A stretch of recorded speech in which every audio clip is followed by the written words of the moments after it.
சீரியல்களின் full எபிசோடுகளை Sun டிவியில் ஒளிபரப்பான உடனே எக்ஸ்க்ளூசிவாக சன் நெக்ஸ்டில் மட்டும் ஃப்ரீயா பாருங்கள். எதுவா இருந்தாலும் ஆதிசங்கர் அம்மா வந்தது பேசிக்கலாம். போலீஸ கூப்பிடாதீங்கன்னு தலைப்பாட அடிச்சுக்கிட்டேன். என் பேச்ச யாரும் மதிக்கவே இல்ல. என்ன ஒரு பொருட்டாவே நினைக்கல.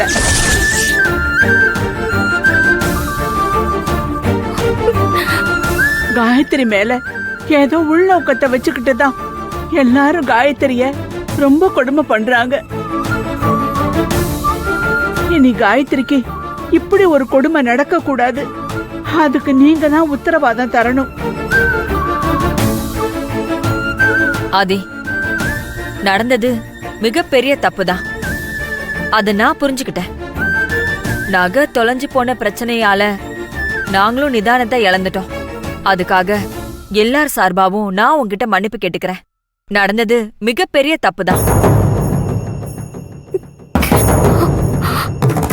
மம்மி, நீங்க எதுக்கு மம்மி மன்னிப்பு கேக்குறீங்க? அதான் போலீஸ் ஸ்டேஷன்ல இருந்து பத்திரமா அவளை வீட்டுக்கு கூட்டிட்டு வந்துட்டாங்கல்ல, அப்புறம் என்ன? தியா, நடந்த பிரச்சனை உனக்கு அவ்வளவு சாதாரணமா போச்சா? நீ பண்ண முட்டாள்தனத்தினால பாதிக்கப்பட்டிருக்கிறது ஒரு அப்பாவி பொண்ணு. அவ மனசாலையும் உடம்பாலையும் எவ்வளவு வேதனைப்பட்டிருப்பா. சப்போஸ் அந்த நிலைமை உனக்கு வந்திருந்தா எப்படி இருக்கும்னு நீ கொஞ்சம் யோசிச்சு பாரு.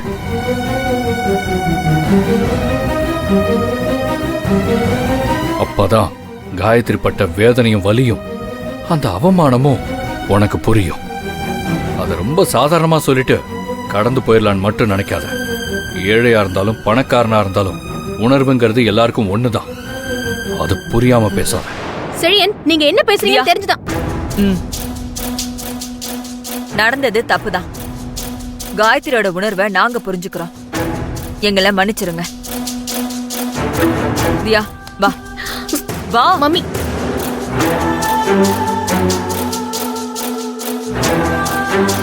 நியாயமே இல்லாம இனி காயத்ரி விஷயத்துல தப்பு ஏதாவது உங்களால நடந்துச்சு என்ன செய்வேன்னு நான் சொல்ல மாட்டேன். ஆனா விளைவுகள் ரொம்ப மோசமா இருக்கும். இது இறுதி எச்சரிக்கை. போங்க.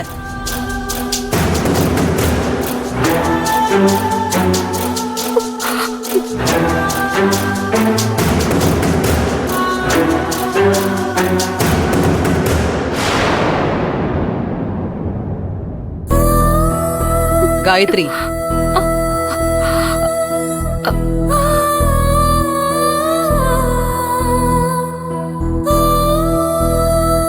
மனசையும் உடம்பையும் பக்குவப்படுத்திக்க. நான் இருக்கிற வீட்ல இப்படி நடந்திருக்க கூடாது. நினைச்சாலே மனசுக்கு கஷ்டமா இருக்கு, வருத்தமா இருக்கு. ஆனா இனி இப்படி ஒரு சம்பவம் உனக்கு நடக்காது. நீ நியாயத்து பக்கம் நின்னா நான் என்னைக்குமே உனக்கு துணையா நிப்பேன். நடந்தது எல்லாம் ஒரு கெட்ட கனவா நினைச்சு மறந்துரு. இனி உனக்கு நடக்கிறது எல்லாமே நல்லதாவே நடக்கும்.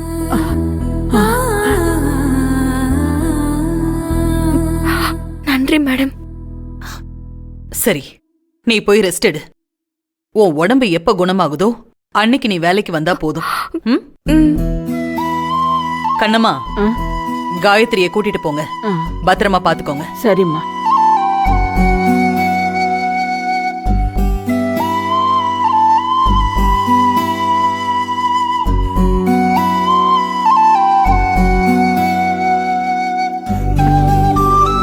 காயத்ரி,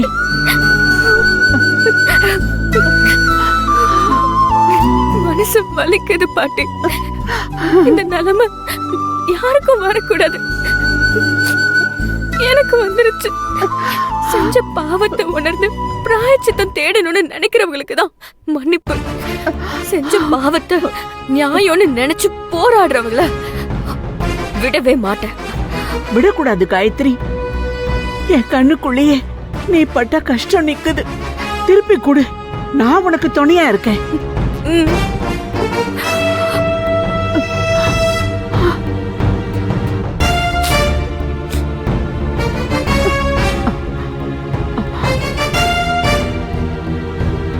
வா.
காயத்ரி வேற உடம்பு சரியில்லாம இருந்தா. திடீர்னு ஏன் இப்படி எனக்கு தோணுது? எனக்கு இப்ப தோன்ற மாதிரி காயத்ரி ஏதாவது ஆபத்துல இருக்காளோ? சரி, போய் பார்த்துட்டு வந்துருவோம். அதான் கரெக்ட்.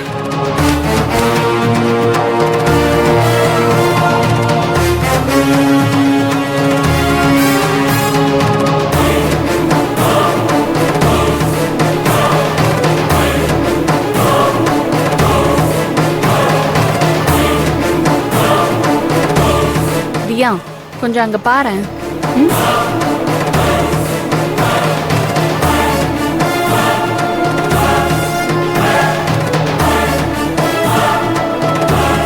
இந்த மிட் நைட்ல எல்லாரும் தூங்குனதுக்கு அப்புறமா யாருக்கும் தெரியாம காயத்ரி தங்கி இருக்கிற அவுட் ஹவுஸ்க்கு செழியன் போறான் பாரு. தியா, ரொம்ப தப்பா இருக்கு. இத நீ இப்படியே விட்டேன்னு வையேன், கல்யாணத்துக்கு அப்புறம் உன் வாழ்க்கை டேமேஜ் ஆயிருக்கும், பாத்துக்கோ.